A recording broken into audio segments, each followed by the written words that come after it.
स्वागत है आप सभी लोगों का फैक्ट तैयार कर पर। आज हम बात करने वाले हैं टेस्ट क्रिकेट जो इंडिया वर्सेस बांग्लादेश का 19 सितंबर से मैच होने वाला है। उस मैच में जो कि सबसे बड़ा चिंता का जो विषय है वो विराट कोहली और रोहित शर्मा दोनों ही प्लेयर जो कि टेस्ट क्रिकेट में आउट ऑफ फॉर्म चल रहे हैं।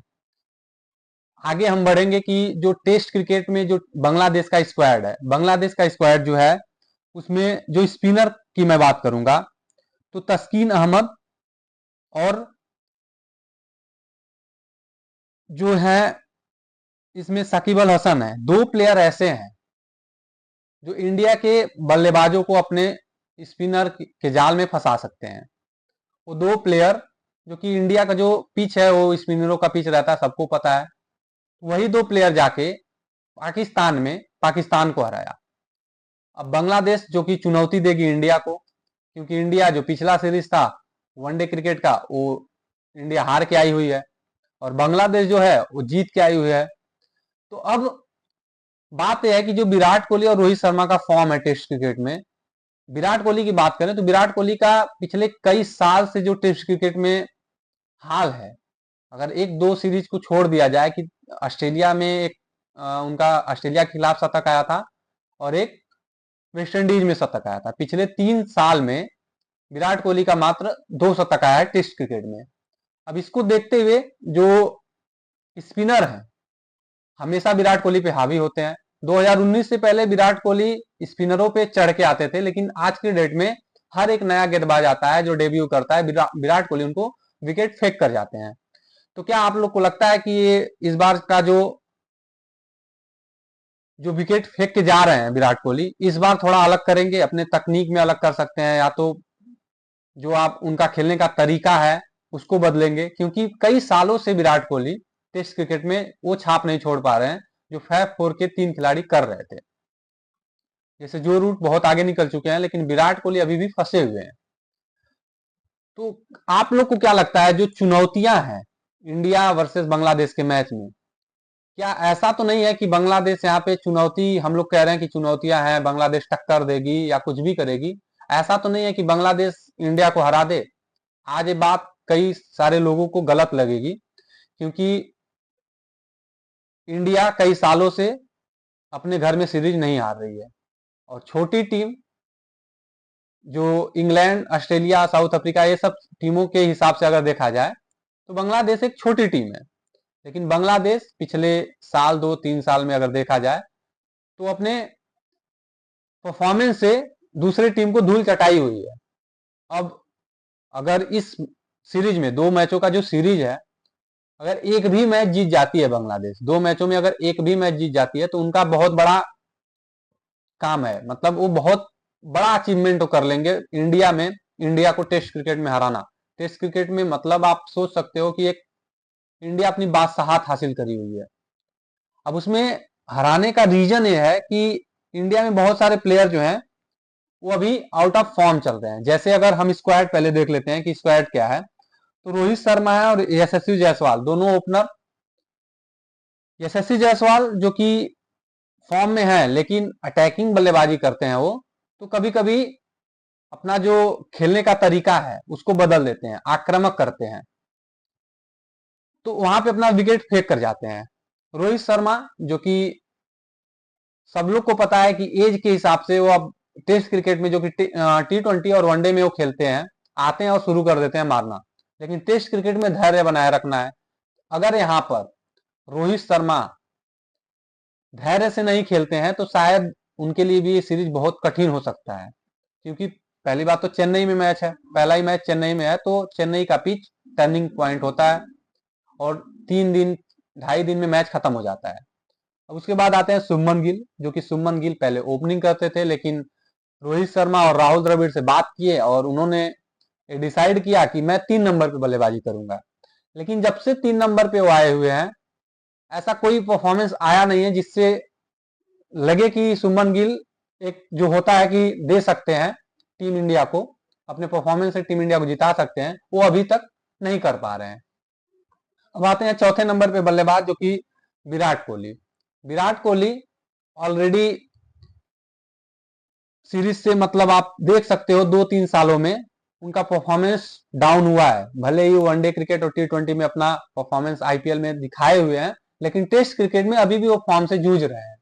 एक मैच में बढ़िया खेले हैं। पहली बात तो यह है कि 8 महीनों में अभी तक एक भी टेस्ट क्रिकेट खेला नहीं है उन्होंने। तो अब जो वो रिटर्न आएंगे तो क्या अब सब कुछ पीछे का जो परफॉर्मेंस है भूल कर आएंगे या उसको लेकर आएंगे? क्योंकि अगर परफॉर्मेंस नहीं आती है तो हो सकता है कि अब युवाओं को भी देखा जा सकता है। विराट कोहली कई सालों से खेल रहे हैं, अब आंकड़ा ये भी कह रहा है कि विराट कोहली अभी भी 28 तक 29 तक टेस्ट क्रिकेट में खेल सकते हैं, लेकिन परफॉर्मेंस मैटर करता है। तो विराट कोहली के बाद अब जो 5वें नंबर पे बल्लेबाजी करने आएगा उसका नाम के एल राहुल जो कि कई सालों से टेस्ट क्रिकेट में अच्छा प्रदर्शन कर रहे हैं। तो एक जो रिलायबल होता है कि के एल राहुल वो शायद अपना परफॉर्मेंस दे सकते हैं, क्योंकि जब से वो चोट के बाद कमबैक किए हैं हर एक सीरीज में अच्छा परफॉर्मेंस किए हुए हैं। तो के एल राहुल से ये उम्मीद है कि जो सब नहीं कर पा रहा है शायद के एल राहुल आराम से कर सकते हैं। अब उसके बाद दो प्लेयर हैं सॉरी, दो प्लेयर में से एक सरफराज खान और ऋषभ पंत, जो कि ऋषभ पंत को मौका तो भाई पहले भी मिलेगा कि चोट के बाद टेस्ट क्रिकेट में वापसी कर रहे हैं।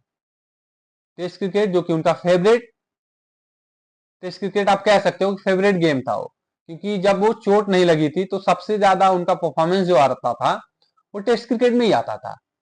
लेकिन चोट के बाद वो जब 1-1.5 साल तक क्रिकेट से दूर रहे थे तब एक कयास लगने लगा कि टेस्ट क्रिकेट में एक नए खिलाड़ी को मौका दिया जाए, लेकिन बहुत तेजी से वो रिकवरी की और बहुत तेजी से वो मैच भी खेले। तो इसलिए उनका टेस्ट क्रिकेट में वापसी हुआ। तो अब ऋषभ पंत को तो देखा जाएगा क्या वो पहले जैसे ही खेलते हैं या कुछ उनके में बदलाव दिखता है।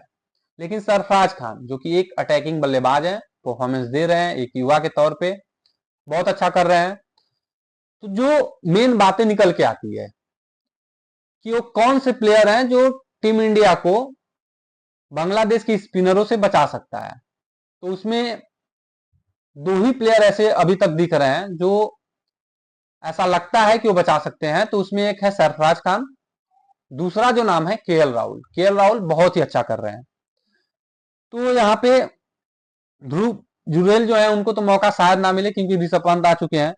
अब उसके बाद जो नंबर आता है अश्विन का आता है, अश्विन जो कि स्पिन भी कराते हैं और बल्लेबाजी भी करते हैं। तो अश्विन जडेजा दोनों का फिरकी एक अहम मोड़ पे लाके खड़ा खड़ा कर देगा ये सीरीज, क्योंकि यही सीरीज मायने नहीं रखता। इसके बाद भी जो सीरीज आने वाला है न्यूजीलैंड से, उसमें भी टीम इंडिया को देखना होगा कि इस सीरीज में कौन कैसे प्रदर्शन कर रहा है।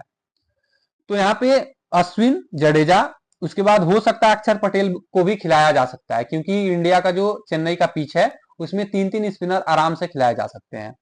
अब उसके बाद जो फास्ट बॉलर हैं उसमें 5 फास्ट बॉलर हैं। इसमें मोहम्मद सिराज, आकाशदीप, जसप्रीत बुमराह, यश दयाल, 4 ही हैं। तो इसमें से कौन दो खेल सकते हैं? तो सबसे पहला अगर नाम आएगा तो उसमें मोहम्मद सिराज और जसप्रीत बुमराह, ये दो प्लेयर हैं जो इस टेस्ट सीरीज में खेल सकते हैं। या तो अगर देखा जाए तो कुछ नया नाम भी है, यश दयाल जैसे आकाशदीप है, इनको भी मौका दे दिया जा सकता है क्योंकि होम पिच पे मैच हो रहा है। तो अब ये टेस्ट जो सीरीज है इसमें आप देख सकते हैं कि कौन से ऐसे खिलाड़ी हैं जिनको अगर इस सीरीज में प्रदर्शन नहीं करते हैं तो न्यूजीलैंड में नहीं जाएंगे। इसमें से कौन ऐसे हो सकते हैं? तो पहला जो नाम आएगा उसमें यश दयाल है। उसके बाद सुमन गिल का सबसे बड़ा नाम है, क्योंकि सुमन गिल जो अगला सीरीज होने वाला है T20 का, उसमें उनको रेस्ट दिया गया है, जो कि उप कप्तान भी है टीम इंडिया के, लेकिन उनको रेस्ट दिया गया है। सूर्य कुमार यादव ऑलरेडी चोटिल हैं।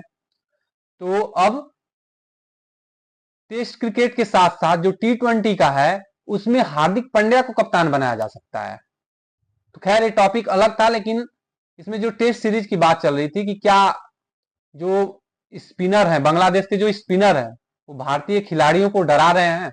सबसे बड़ा टॉपिक आज का यही है कि क्या स्पिनर जो है डरा रहे हैं, क्योंकि बांग्लादेश टेस्ट सीरीज जीत के आई हुई है। तो यही है आज का टॉपिक। तो आज के लिए बस इतना ही था।